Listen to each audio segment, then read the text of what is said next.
Hi folks, this has been a very slow year for Sony with only the FX2 announcement and FX3A, which is basically FX3 with a new LCD screen on the back. And yeah, both very underwhelming releases in my opinion. But I have some good news for the Sony folks, because in one of my last videos I told you that Sony did register 2 new cameras in May. So there are some new cameras coming, but today's good news is that there is probably a third Sony alpha camera coming soon.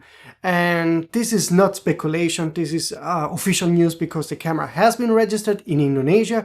And today I want to talk about again all of those 3 cameras and what's likely to happen from Sony, what's coming in the next couple of months. But before that, the usual reminder to like this video and then subscribe to the channel if you don't want to miss any of the upcoming rumors. First, I want to share 2 private news. The first is that I'm on holiday here in Croatia with my family, so I do not plan to make many videos in the next 10 days. But today I want to make this video because there is a news that is very important that has just been published today by DC Live, a Japanese website that I follow, and they're doing a great job. And they discovered that in Indonesia, Sony did register a new camera, so that's the news of today. The second private news is that, yeah, I did cut my hair, so I'm finally back to normal. It should be a bit more pleasant to watch these videos, but it was about time. Now, back to serious stuff. So, we now have 3 new cameras Sony did register in China and Indonesia.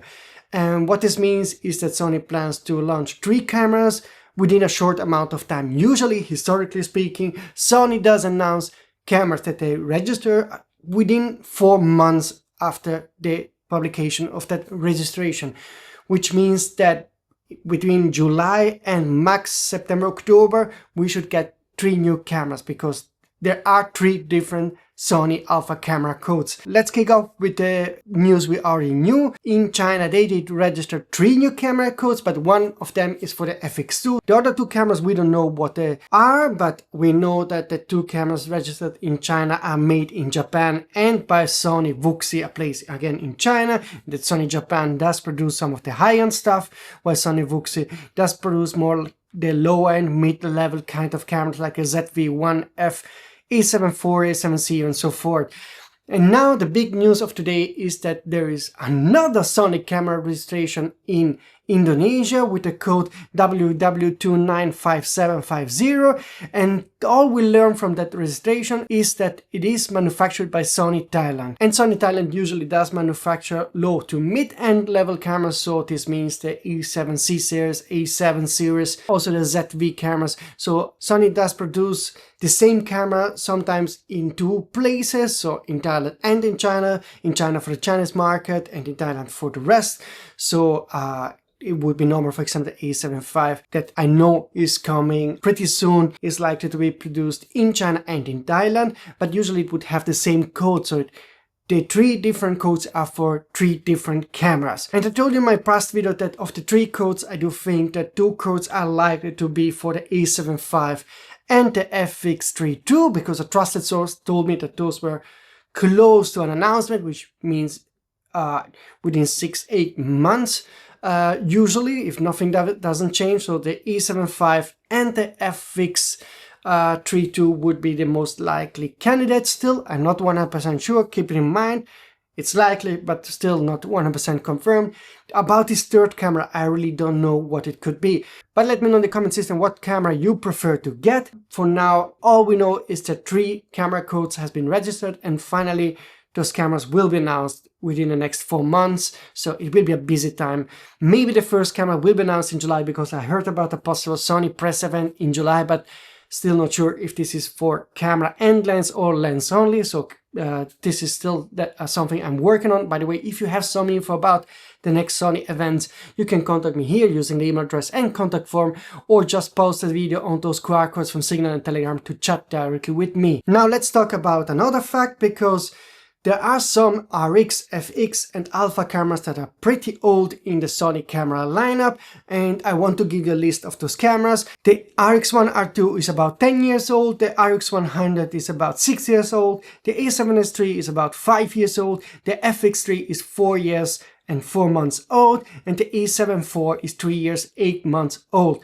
So in theory, the RX lineup should be the first to be updated, but I don't know if Sony will do that. We got the ZV-E1 as a sort of full-frame compact camera that Sony thinks could replace the RX1R series. It's really a compact camera, it's made for vloggers, and Sony is really into the vlogger segment. That's why they created all the ZV lineup, and they sort of posed or gave up the RX lineup. Officially, Sony managers say they have not given up the RX series, but certainly after so many years of not getting an update, it sounds like they have given up. In my opinion, they, like I told you many times, they should make an RX camera because the market is booming, the compact fixed lens camera market, and I think the RX1 R series is really very appealing because it's the most compact full-frame camera with lens you can buy to date still, and it's still the only Sony camera that hold the value throughout time. So after 8 years, to still pay the same price of 8 years ago, and even on the used market, the RX is still gaining in value over time. About the A7S III, I have no clue if we will ever get an A7S IV. I still think it makes sense to release an A7S IV because it's an iconic lineup, it really made history, and I think it would attract some potential buyers if it has some kind of new tech, not like the FX2, which is a sort of puzzle of existing tech, but making an A7S IV with a new sensor would, in my opinion, still sell. And I told you already that the FX3II and the A7V are definitely coming. So about those two cameras, I'm near certain that we are getting them. About the third camera, I don't know. So I hope it's the RX1R3. That's me as a photographer. Maybe some of you will hope to get the A7S IV, which is fine for me. Maybe we get something completely different, which would be also something that I would probably make me happy. I would love if Sony would take some risk like Fujifilm is doing with cameras like the X-Half, the GFX 100 RF and something like this. Try out something new. I think it would be about time for Sony to do this. But yeah, the wrap up here is that we're getting 3 cameras within the next couple of months. The 2 cameras are likely to be the A7V and the FX3II. Don't know about the third camera. I know about some lenses coming for sure from Sony pretty soon. Probably in July we'll have a press event, and hopefully we'll be able to share some more details about that soon. I told you already that definitely third-party manufacturer will make some lenses because Sigma is going to announce a couple of full-frame lenses, and about that I will also make a video soon. But yeah, finally there is hope that after some very slow start in this year, we only got those FX2, FX3II cameras. Finally we are getting probably something more interesting. So this is the news I wanted to share today. That's really it. Then hopefully sources will tell me more after watching this video and tell me what camera to expect when, because I hope that in July we'll finally get the first of these 3 cameras, and that would make me very happy, and probably you very happy if you're a Sony alpha shooter. So folks, again, if you like this video, like this video because it helps in the YouTube algorithm. Again, subscribe if you don't want to miss any of the breaking news I will share in the upcoming weeks, and see you very soon.